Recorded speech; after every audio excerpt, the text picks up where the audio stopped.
Hello, I'm Nick Simon from Nottingham. Well, can the Conservative Party win the general election on July the 4th of this year? My answer would be yes, they can. Yet it seems impossible. The polls are consistently showing a huge 20-point plus deficit to Labour, and the polls can't be all wrong. It looks like a general election wipeout for the Conservatives. It looks almost certain.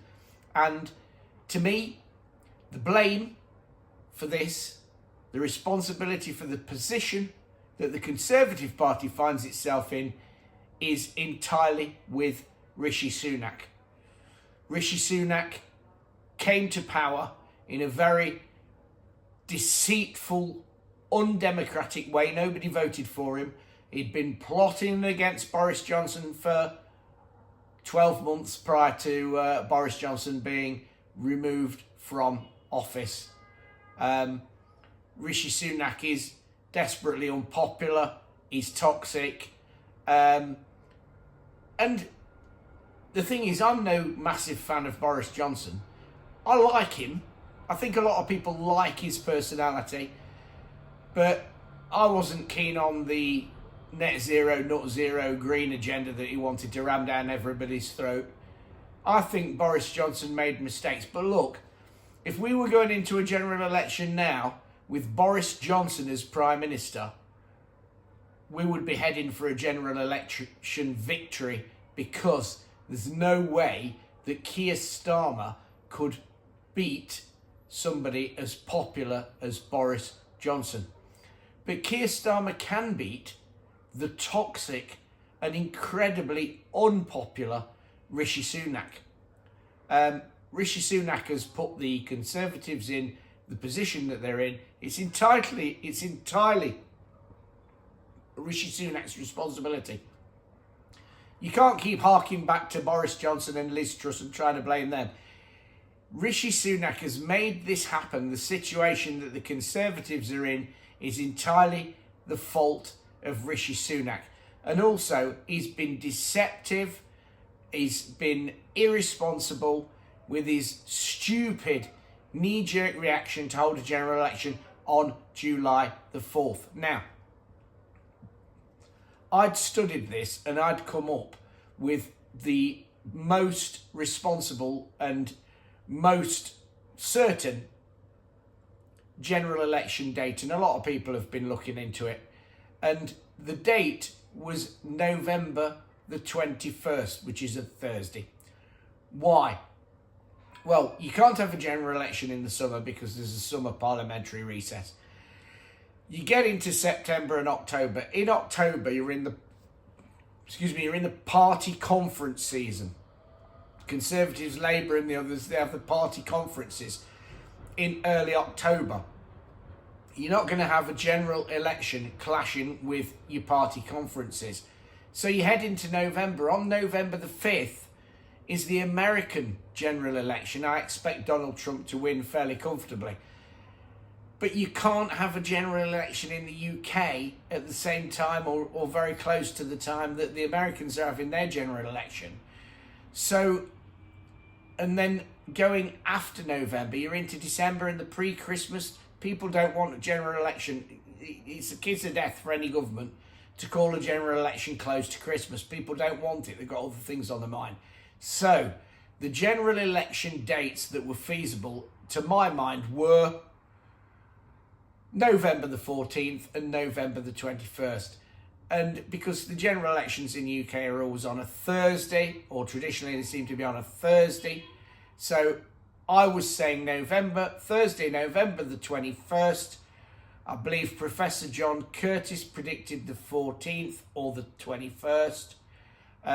Basically, everybody that was looking into it thought that the right, proper and responsible thing to do would be to have the general election on or around November the 21st. Inflation across Europe is stabilising. Things would have been looking better economically. I mean, it can't really look any worse. And that would have been the right and proper, responsible thing for Rishi Sunak to do, to call the general election on Thursday, November the 21st.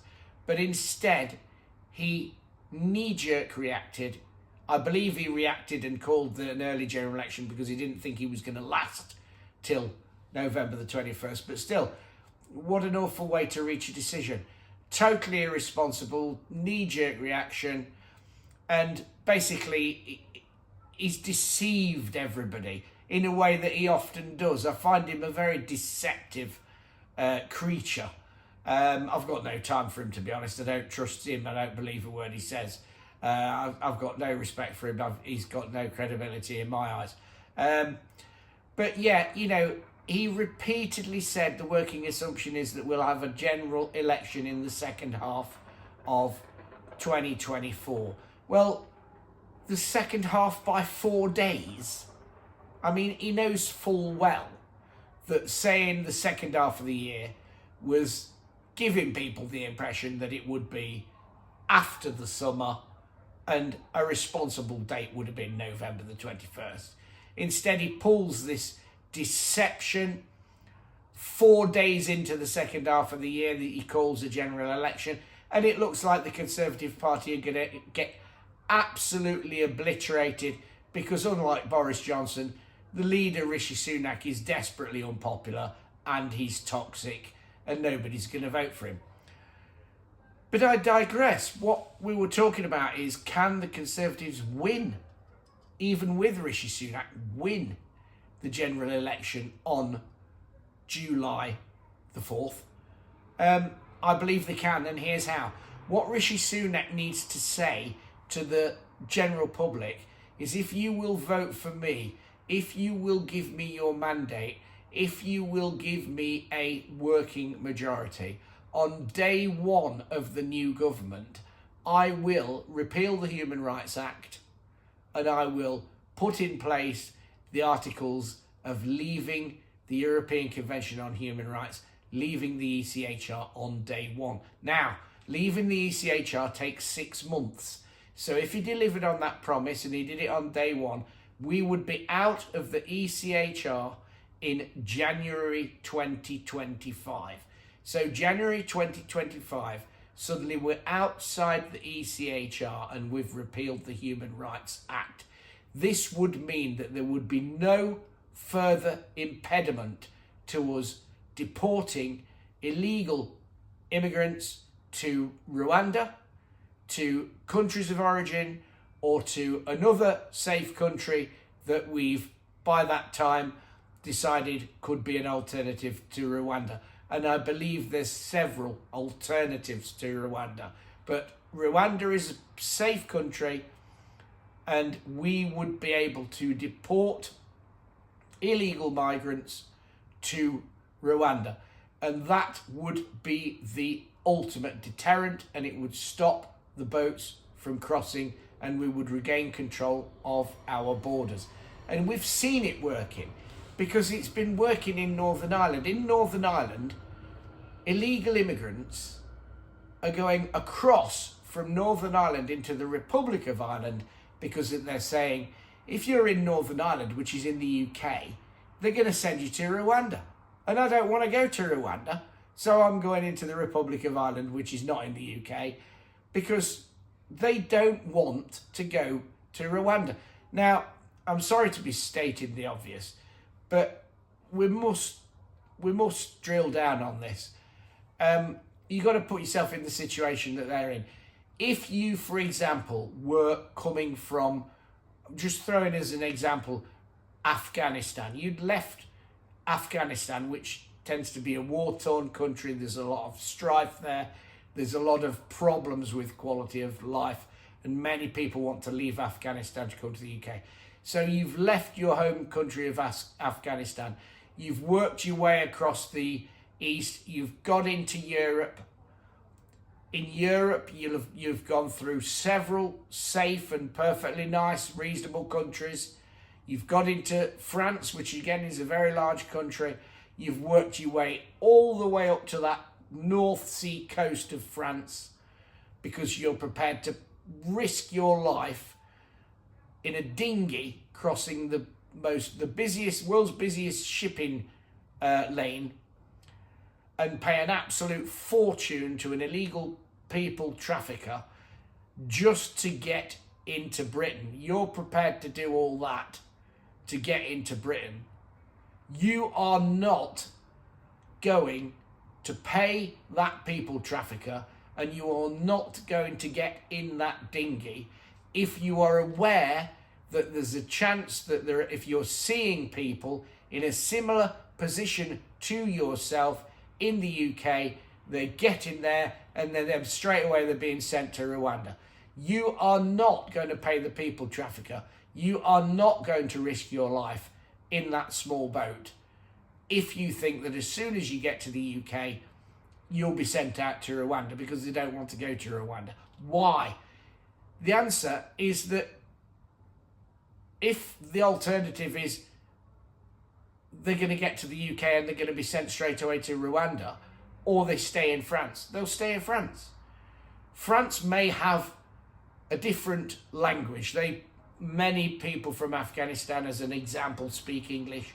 They may know people, the compatriots are in England or Britain.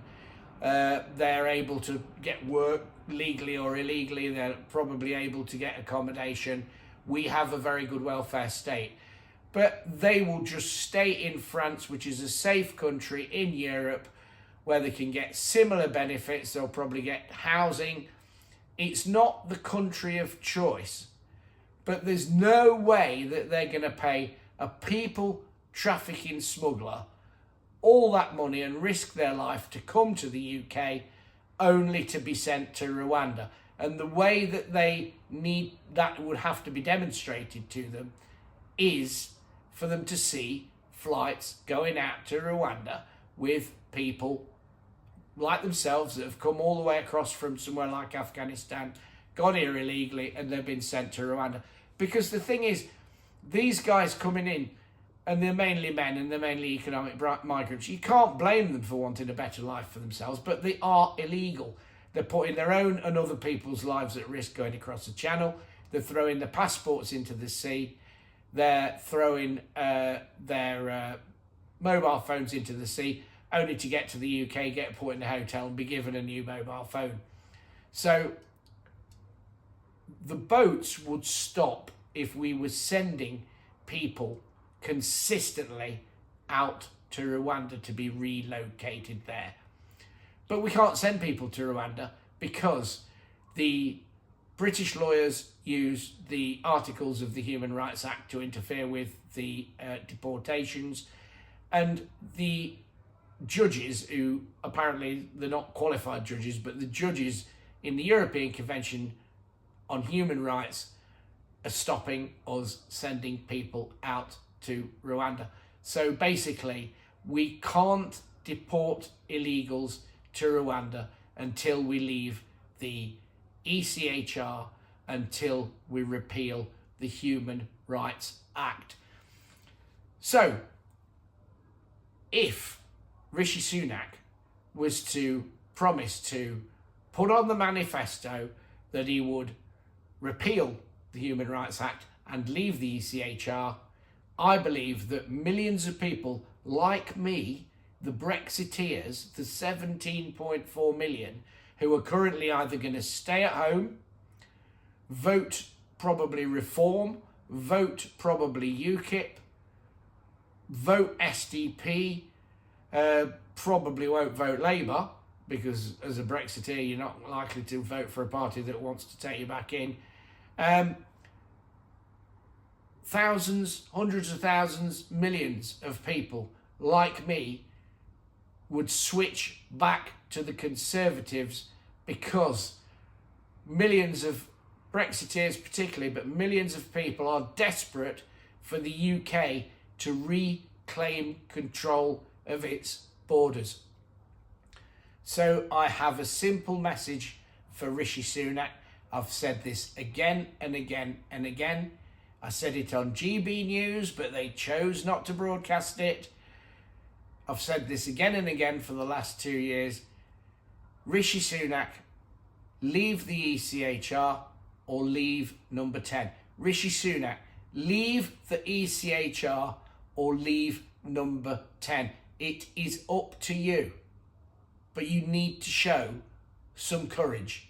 And so far you've shown none. If you want to win the general election, the only chance you've got is to repeal the Human Rights Act and leave the ECHR. Now, thank you for watching this video. If you like the video, perhaps you could do me a favour. If you like the video, please will you repost it on X if you're watching it on X. If you're watching it on Facebook, please share it. Don't bother to tick like. Just please repost it on X and share it on Facebook. I want as many thousands and thousands and thousands of people to at least see this video. So if you like it, and I hope you do, please repost it on X and please share it on Facebook. I'm Nick Simon from Nottingham. Thank you for watching. Bye.